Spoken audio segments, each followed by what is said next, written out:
Hi, my name is Shelley Ayers, and I am a documentarian and a journalist, and I interview and direct for StoryKeep. I'm based just outside of Toronto, Ontario, Canada. And one of the great pleasures in my work is I get to meet people and I get to meet families and learn about their lives, learn about their families, and spend some time in their spaces and in their orbit so that I can really help them find those moments in their story that have changed the trajectory for them. Small things, gestures, interactions that really have made an influence on them. Very recently, I interviewed a lovely family in Toronto, and one of the things that stuck out to me was the adversity of a health crisis in the life of the father that had really brought the family together, and seeing how they rallied around their father and how he continued to engage with his children to not only get stronger, but also change their business and also change some of the values of that business and the work that they were doing in the community. So those are the small things that I get the chance to do and to share with them. If this sounds interesting to you and something that you'd like to be a part of, and or if you are part of a family or someone who represents a family, please be in touch.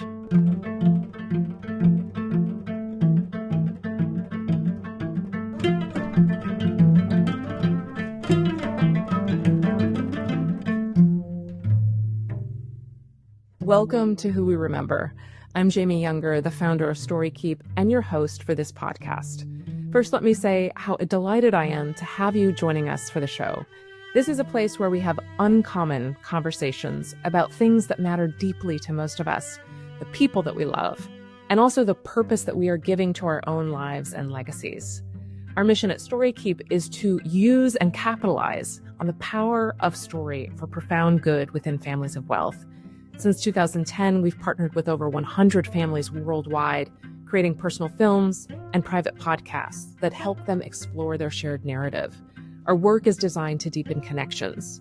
My conversations on this show center around two questions. The first, whose life story from your own family would you most want to see documented? And the second, what are you as a person and as a professional hoping to create and leave behind? Today, I'm honored to welcome Sasha Lund. Sasha is a multilingual, multicultural powerhouse. She's a Schultz Award-winning Forbes-featured author whose writing appears in publications around the world. Through her company, Core Values Consulting, she guides high-net-worth individuals and business families through succession planning, helping them build meaningful legacies. She's also a sought-after keynote speaker and the host of Legacy Talks with Sasha Lund, a podcast where she goes deep with leaders from multi-generational family enterprises, unpacking what really sustains or dismantles a legacy. She joins me today to share the extraordinary story of her Swedish great-grandfather, Sven. I'll let her pronounce his last name, but his life was a sweeping tale of adventure, true love, and grit. And she tells us with such vivid detail, you'll feel like you're right there. She's actually writing a film script about his story right now. And once you hear that, you will want front row seats when it hits the big screen. What's more, during our conversation, Sasha has a realization. She sees her own life and work through a new lens, one shaped by Sven's legacy. So settle in, you're about to hear a remarkable story and meet a remarkable woman. This is Who We Remember. Let's dive in.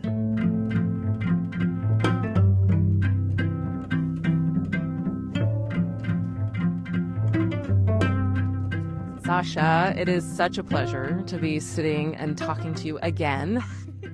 And about something that we didn't talk about before, but is so fascinating. And I'm really looking forward to sharing with the listeners and the viewers about your great grandfather. So really intrigued to have you share stories of him. So his first name was Sven, and he's your great grandfather on your Swedish side, correct? Correct. Yes. Okay.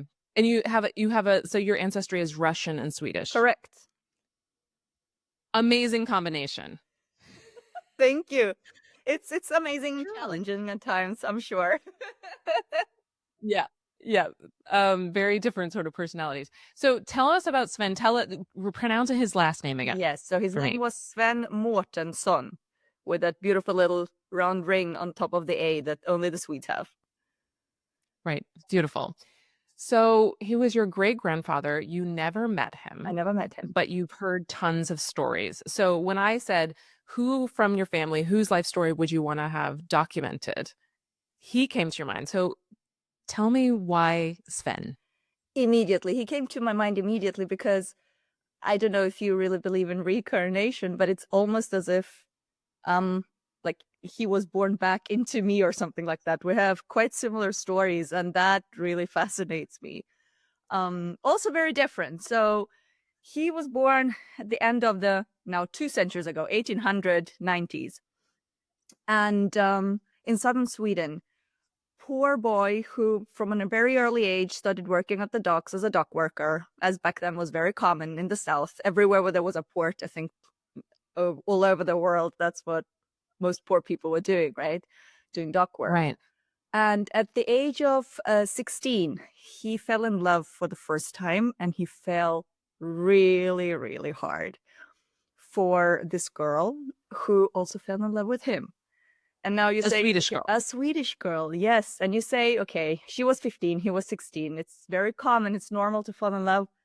But little did I know, did he know back then, that she would be the mother of his kids. Now, of course, every story has a twist. And one day, after a long day's work, he went into the pub. And at 16 back then, of course, you could drink beer. You had to somehow calm down, right? And it was a small community, and the sheriff of the town was there, who was already relatively drunk and was bragging about how he basically wants to bed Sven's girlfriend. Oh, no. Yes. And it took Sven 2 to 3 beers, we assume, because all my family is a lightweight family. So we assume that was kind of the maximum. And he completely lost it, picked up this policeman and threw him through the window. So the entire window was, imagine like a bar with a huge window display.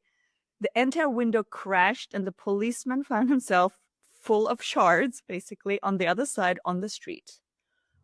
Now, again, this is 1904, 1905. And back then, the only crime, the only punishment for such a huge crime was 10 years of prison. Whoa. And the interesting thing is that he knew that, so it makes me wonder, why would he have known that? But apparently it was a very commonly known fact. You can never assault you can never assault anyone, but a police officer had this higher standing in society, right?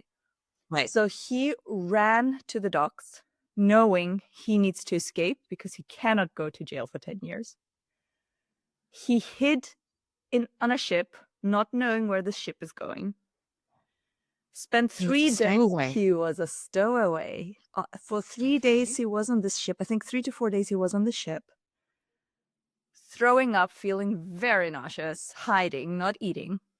And when he arrived, he was in London. Where he had never been, presumably. He didn't speak English, apart from a hello, maybe, that he had picked up at the docks. And here he was, without money, without anything to his name, not even documents, nothing.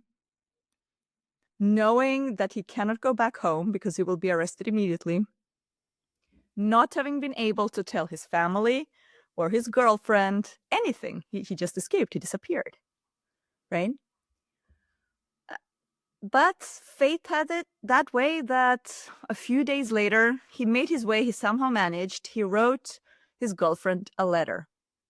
Send it to her. He knew her address. He knew her address, and I think that is really what makes this story so special. He knew her address, so he sent her a letter explaining everything, asking her to please wait for him, although he is very aware that he will be gone for 10 years. But this is 2-3 days in, right? So I think you don't really realize at 16 what that means. I mean, that's basically half your lifetime, right? wait for me. She's like, that's technically like a spinster in our day, right? Yes. Okay. Yes. But Okay. now is the twist. Spinster or not, she was 15 and she was pregnant already. Oh my goodness. Uh-huh. Whoa. Uh-huh. Okay. She does not know I'm this. intrigued. She doesn't know this at this point, right? He doesn't know this yet. He doesn't know it, and she doesn't know it either. But he didn't know either, obviously. So he somehow manages to make his life in London, finds work at the docks where you don't really need papers. He works very hard. And it's basically the same as in Sweden, but in another country, on another dock. London's is very international. It's very bustling all the time. He starts picking up English. And a few months later, not many months later, but it's going towards November, he ends up once again in a bar. And in a corner sees a blonde boy, essentially, sitting there sipping his beer. And somehow he just feels, oh, that looks like a fellow Swede. So he goes up to him, and indeed it turns out that it's a Swede who is a couple of years older, who is one of these adventurous types who really just wanted to see the world, who has been in London for half a year, who knows the language a bit better, and they just click immediately and become friends. So he has that kind of anchor in this other boy, and they share stories about Sweden. The other boy is from far up north, so back then, I mean, Sweden's a very long country, right? So the culture is quite different. And one night, when it goes towards Christmas, they are there celebrating a Swedish feast called Lucia, which is the Festival of Light, on the 13th of December. And they get drunk in the bar. Before they get drunk, though, they realize that there is this weird couple of men sitting a few tables down, and they keep staring at them. And it's so intense that they realize this. And we know this because we have this in letters that he has written later on to his girlfriend. And they kind of make fun of them and said, well, these are like really bulky men. They look suspicious. I don't know. They both felt weird about it. Well, turns out that these men were indeed dangerous. They managed to spike the drinks of both Sven and his friend. Next thing you know, they were shanghaied and wake up on a ship on the way to Bombay. This is all true. This is like really not make this up. This is where I intersect and tell you at this point that I am actually writing a book that I want to turn into a script based on this story, because it's so interesting that I feel like you have to make a movie out of this. So they are actually shanghaied. This was now I'm getting the dates wrong. Around 1911, I think. That was exactly when the Russo-Japanese War was happening.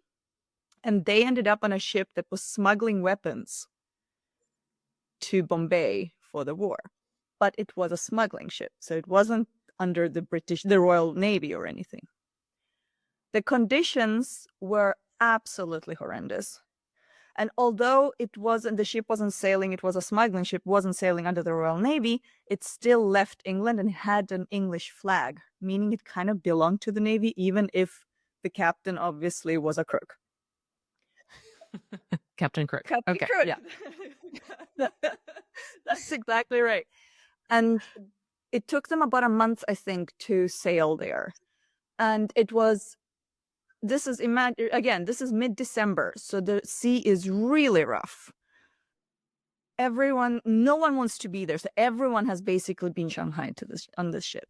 And they do not know how to deal with it. Until they realize, you know what? We need to do a mutiny. We will not survive otherwise. We need to get somehow control over the ship, then turn it around and go back.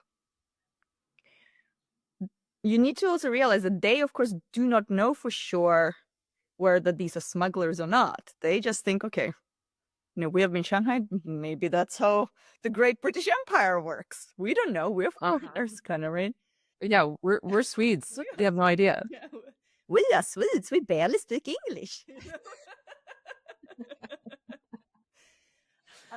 So they do. They bring together a small group of very brave men who say, okay, we will help you. Let's basically get the captain off. Let's throw him in a cell. We don't want to kill them. That's not who we are.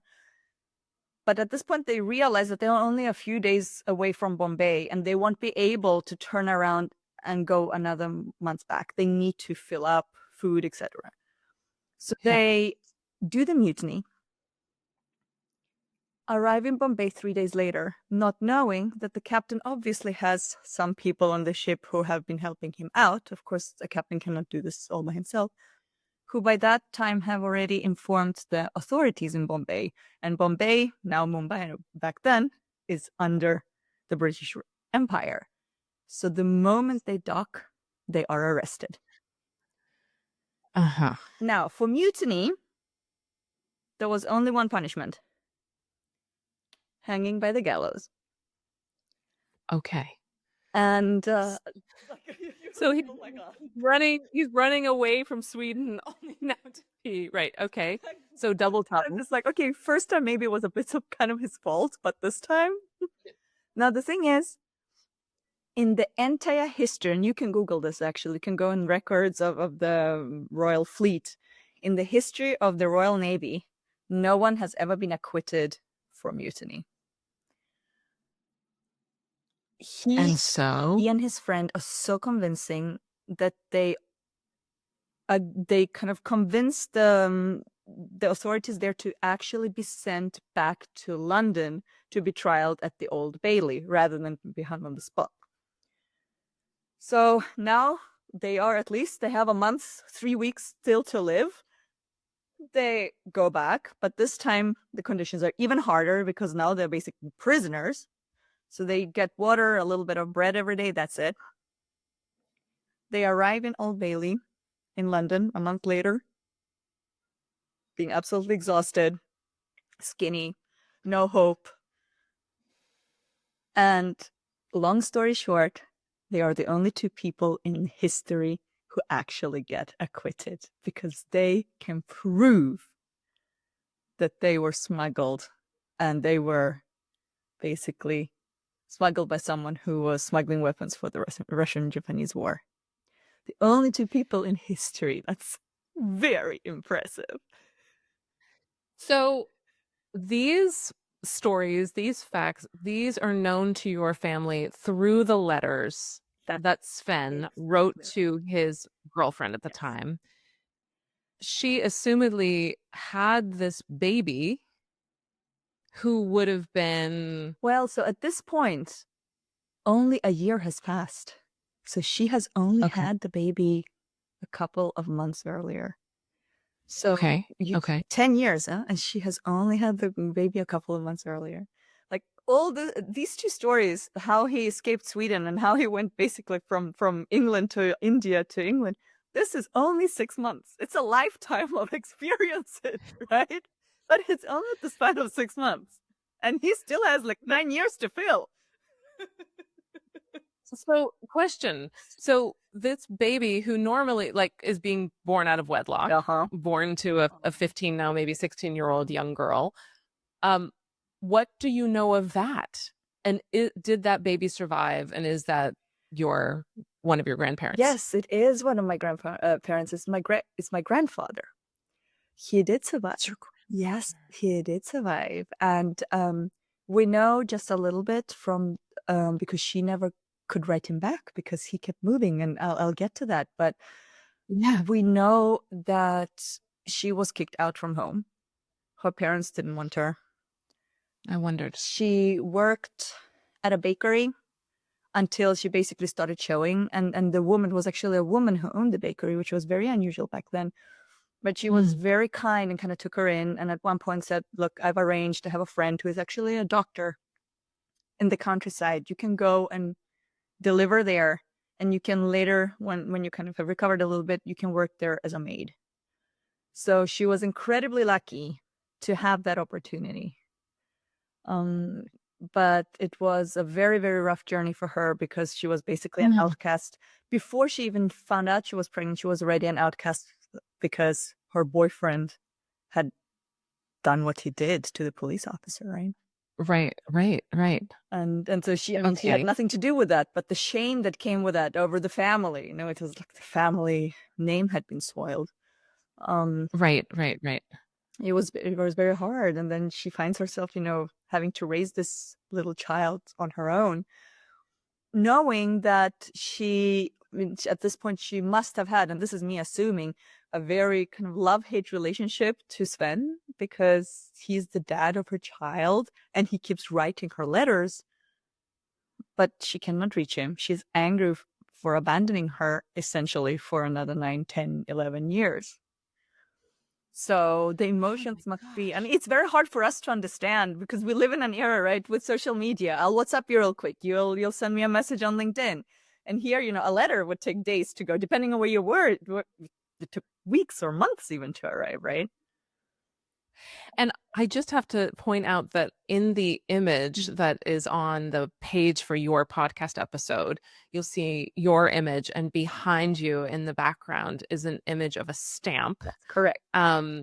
And of course, that's important to this story. We don't have a picture of your great grandfather. I don't think you have one, but you chose this image because these stamps are from all around the world over these 10 years, correct? Correct. So he then, I will kind of get back to that question in a little bit. Yeah. But over the next year, so he went back to England, was acquitted, took a breather, but not like we take a breather nowadays. Okay, let's go away on holiday, right? It was more like, okay, let me have one day where I can maybe have a warm meal and then I need to work again. And then again, sometimes fate, serendipity, whatever you want to call it, takes you places. And as he was coming out from the Old Bailey as a free man, his friend decided, I want to go back to Sweden. I've had enough. I can imagine. So he is there, and he decides to just go for a stroll on the dock. And a poster catches his eyes, and it's from the U.S. Navy, and they are actually looking for soldiers. Again, this is around 1912, 1914, right? And he is like, what do I have to lose? I want to get out of this country that basically treated me so badly. So he finds the ship where you can enlist, basically, goes and asks in his very broken English. And they say, look, we need strong men. We'll leave in 2 days. We're crossing. It's going to take a while. We're going to New York. And then you will have to work, learn the language. And if everything goes according to plan, you can enlist and you become part of the army or the Navy in the US, which means you become a US citizen. It was a very different kind of time than we live today. Yeah. Worth the risk, I guess. The risk. Back then, definitely, yes. Back then, worth the risk. And so he decides to give it a go. So he has a final meal with his friend. He gives his friend a letter, says, please, go and find her. This is her address. Tell her everything. And then he takes off for the US, for America. And I could tell the story. It will take us 2 hours, but to speed it up a little bit, he eventually becomes a US citizen and is sent only a year later because he's very strong. He's very skinny, but very lean and strong. He is sent as one of the first people down to Panama to help build the Panama Canal. This is absolutely crazy if you think that the stuff this boy, he's not even 20 yet, experiences in his lifetime. And while he's there for 4 to 5 years. He keeps writing her letters.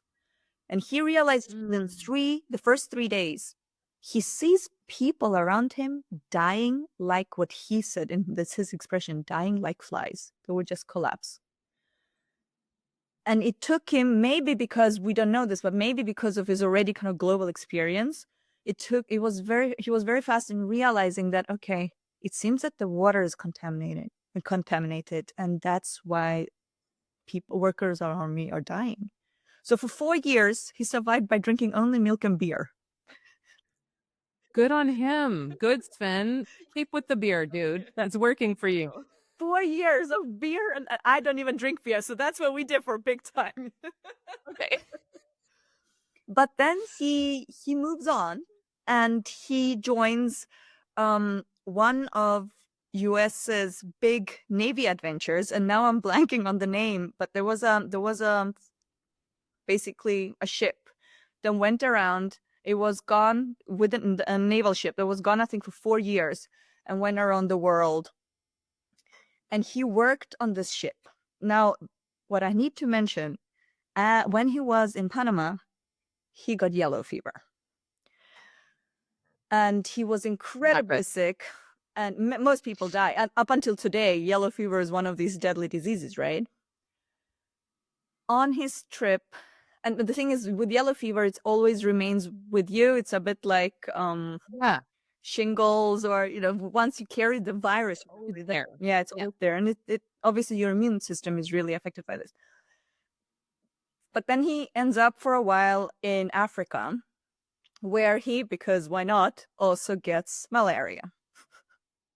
Okay. And he survives. He survives malaria too. Now, the problem with malaria is that you get an outbreak every single year until you die. Even nowadays, if you have the pills, I mean, if we were to go to certain African countries, we'll have to take injections, whatever pills. You can still get it, right? But once you get it, you will have it every year for about 10 days. And it's incredibly exhausting. You get very sick. So he now has yellow fever and malaria in his body, while he then is gone traveling the world, sending his girlfriend. Time flies, time passes. Letters. He's sending her letters the whole time. From ports, from countries that don't even exist today anymore. You gotta kind of conceptualize that. Even such a thing as Mumbai, Bombay, it was two different worlds. And so when you kind of conceptualize that and realize the stamps that were on these letters, the value that they must have, right? Because these are even like for stamp collectors.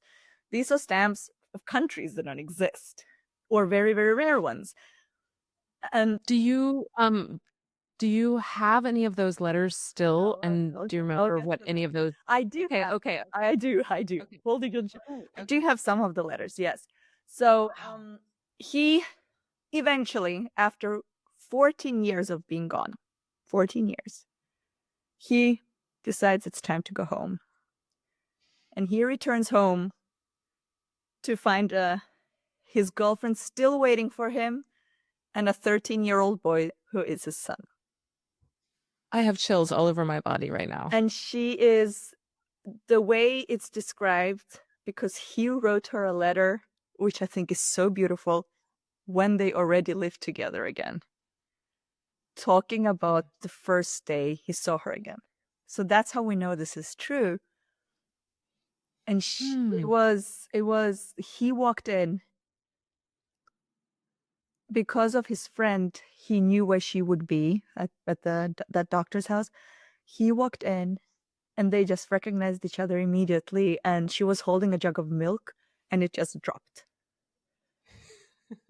And it's such a powerful image in a way, right? And so she had kind of made a life for herself. She was still working as a maid, as a helper, cleaner, cook, everything, at that doctor's house. But that doctor became very, very important. He became like a second father to her. He was very nurturing. His entire family was very nurturing. And they moved in together. He found work. And they had 2 more children. Now, what you got to remember, right, is that the malaria that I mentioned and yellow fever, they kept coming back. And back then, so this is 1920, approximately, 1922. Back then, you didn't really have, at least in southern Sweden, you had hospitals for emergencies like operations and stuff. But most of the people had something called a house doctor. So there would basically be doctors coming to your house and for a visit, right? And so one day when he had really high fever, the malaria was breaking out again, she called on the doctor to come. And just really randomly, the entire stack of the letters with the stamps were on the kitchen table. So the doctor walks in gives him the meds he needs. As he's leaving, he kind of glances and sees that pile, and she can tell immediately that he's very like focused on the stamp on the top. So she asks, "Well, doctor, are you interested in this?" And he goes, "Yeah, I'm a huge stamp collector." And Okay. she being, you know, oh my God, this doctor is basically saving my husband's at this point in my husband's life. Or no, I need to do something. So she asked him if he wants a stamp. And he says, "Sure, I'd love to." So he starts going through them. And as he's doing that, she feels very uncomfortable. So she gives him all of the stamps, all the envelopes of the entire collection. She keeps the letters, but gives him envelopes. But gives him all the envelopes. She feels so indebted to him. Feels so indebted to him. Now, Okay.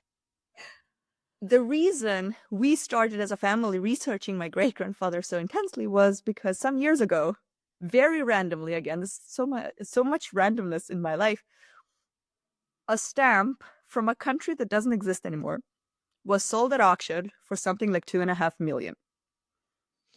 And after my dad and my aunt researched it to realize, oh, that stamp is most likely was one of the ones that Sven sent to his wife. And so we realized, oh my, imagine that entire collection. We really want to find, we haven't yet, find the family who kind of inherited that, because they must be multimillionaires at this point. It's just such an interesting... And maybe you can't get them back, but you could at least have that connection. See, I got the letters, and that's what matters. But it's, when I heard this, I immediately, I see so much of myself in him. I'm such an adventurer. I've lived in so many countries. But I also, on my Russian side, come from a very artistic family. My grandfather was a director. And I just felt A film director. And I felt within me, I need to write this book. I need to write the script. So I am 80% through. I'm calling it The Stamp. And it starts with a scene which is set in 2024, 2025, where a young woman walks into Christie's in London for an auction, and she knows for a fact that the most expensive stamp in the world is being auctioned there, which randomly happens to be the one that is on the cover of our podcast. And it's the 3 Skilling yellow. It was a printing mistake, and there are only 3 in the world. Beautiful. And yes, I mean, as you have been telling me this story, and now what I know of a little bit of your story and your life story, so much of his adventurous spirit, and let's just see how this goes, let's try, okay, and a self-confidence is completely, whether through genetics or through the storytelling that was passed down to you, is in you. It's just in you. So beautiful. And you've been working for the last decade or so with global families across Europe and maybe other places you can share. Yes. To really help them through their business and family struggles to find more connection and strength together. What do you draw on from your great-grandfather's story, if you do, in the work that you do, advising families? Well, this is such an interesting question, Jamie, because as you are asking it, I realize that I do draw from my grandfather's story, but I don't think I've ever done it consciously. And it's really interesting to me that I realize, oh, wow, there is a connection. So thank you for triggering that in my head. I work with several families, big global families across 3 continents, Middle East, Europe, and the USA. And we work a lot on legacy building and what it means to leave a legacy behind. And I think that phrase is very tricky because you're not really leaving a legacy behind. You're building it, and it's constantly in a way you're living it. Exactly. But it is about finding And this is where a lot of families struggle, I think. It's about finding common values and really living them, even if you decide to not necessarily be part of the family business or the structure that the family has set up for you. And it's not that you have to agree on them. I think, again, this is something that is passed on or in a way instilled on you, and you carry them with you. If you feel those values and they're really meaningful, that is how legacy is really built. And it's when I say that, it sounds like a lot of hoopla. It's not very tangible, right? But there are ways to make it more tangible. I work with on a lot of workshops and different kind of levels, from having a psychologist speak to even a financial advisor, because the values need to kind of trickle down. It needs to, in a way, be in your DNA. And thinking back now on Sven's story, what I find interesting is that without having realized it, I always try to find that tenaciousness within people that I think he had, right? That never give up. And sometimes the road is incredibly hard and you just want to, kill everyone around you because you're so frustrated and you just want to scream. And that is okay. Go out in a field, scream, but then you get through it, because it does not matter how many ones and zeros, X and O's you have in your bank account. In the end of the day, we're all human beings and we all have very similar feelings. And what makes us different, I guess, is the way we handle those. And some people are lucky in a way. They feel more, which can be beautiful, but it can also be incredibly exhausting, right? But if you allow yourself to do that, I think you live a richer life. Yeah, indeed. Just on a personal note, but maybe it winds and weaves into your work as well. If you had the chance to sit down with Sven as you're putting the film script together, as you are doing your work, as you are in your, personal life or relationship, what would you want to ask him? It's actually quite simple. How did he find that hope and belief within him to keep going? Why did he continue writing to, in my book, I call her Elsa. We don't know her name for sure yet, because in the letters he always refers to her as my dear. But I call her Elsa. So why did he continue writing to her? What was driving him to, if you really zoom out, why would she have stayed? So what drove him forward? What made him write the letters? What made him go? What made him have the courage to go to several different countries to pursue that, not knowing what will come? It's incredibly courageous. So what I find interesting about your question, your response to this, and in our work of documenting family histories and going back and helping people sort of articulate their life stories, so frequently the questions are not historical accuracy questions, right? They're what's the driver? What is the why behind what people did? And the only person who can tell you that is Sven. That's so frustrating. And maybe through your fantasy and imagination, the way you put the film together, right? Like, you won't know though. You will be drawing on your own imagination there, I guess, or leaving it up to the viewer to sort of see. But the image that you gave to us of him, with a little bit of help from the beer, I hear, but that he really had this huge energy, this force, which maybe was love in a sense, that was able to give him the power to lift up probably a much bigger guy. It sounds like he was kind of a beanpole himself, Sven. No offense, Sven. Yes. And ram this guy through a window that, we know that the strongest force, right, in the world, or I should say, I believe, is love, right? So it sounds like at least some of that Yes. came down to his love for her, Yeah. even though we want to think that it's lust, right? At that age. Yes, we do, but obviously in that moment it's not. And I do think it's love. And I think it's interesting because I have been asking myself that question. And obviously he's not here to tell me, but it has also made me ponder the meaning, and this is very philosophical, but the meaning of love and what it is. And I don't think it was only, and I say only in inverted commas, the love for her. I think he had this love for like wanderlust within him, this love for adventure, this love for the world.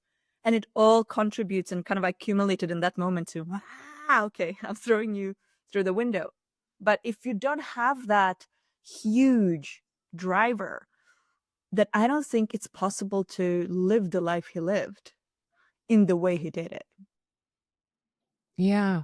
It really, when you talk about this, there's sort of the multitudes of emotions and abilities and drives within each of us that we can't simplify it down to one thing, the love of this woman per se, but many things, right? I mean, also the driver of fear probably is what drove him to run away, but then he had to have another driver to stay.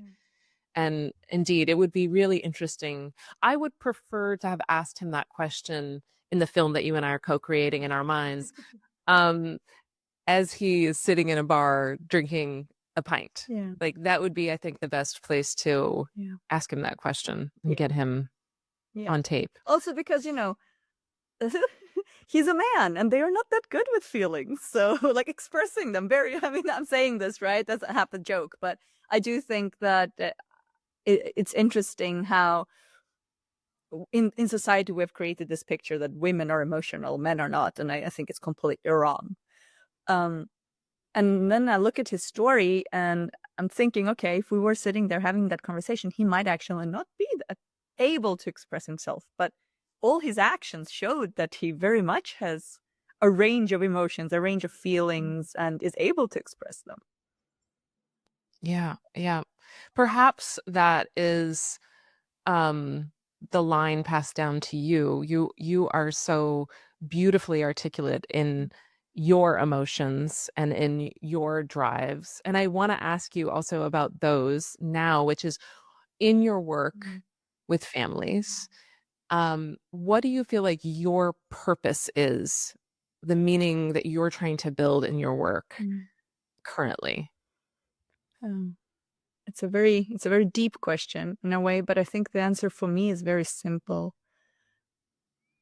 I don't necessarily believe in God, but I believe in energy, and I believe that all of us here in a way serve a purpose. And for me, when I feel most fulfilled is when I can help people. So I've worked, I used to be the managing director of a charity, of an NGO. So I've worked a lot in that field. I'm very philanthropic. And I don't say that to and tapping myself on the shoulder. It's just how I enjoy living my life. I enjoy helping people.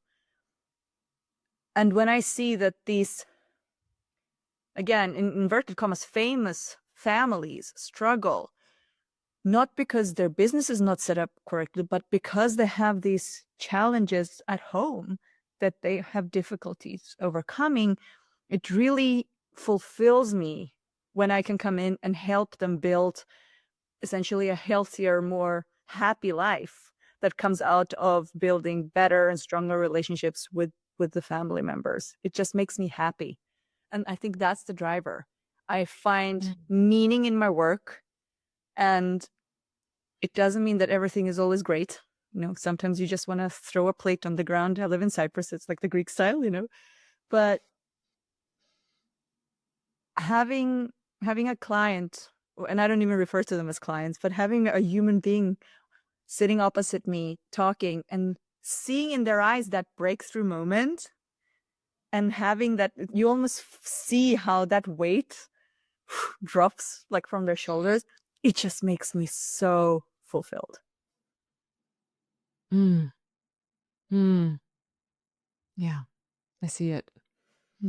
I share a similar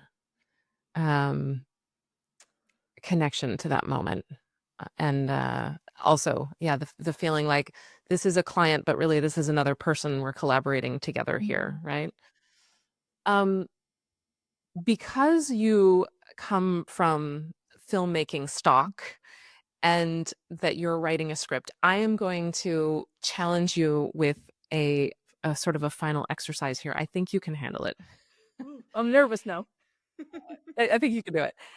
Um, I asked Mark Chasman this question in an earlier episode, an interview, and it's this. If you were writing the first 3 sentences of your own obituary, so essentially writing the script of your life, what would you want those first 3 sentences to be? I think 3 sentences is too much. I think essentially what you're asking me is what legacy I'm leaving behind, right? And I think I would want it to read, she made people around her feel good. As simple as that.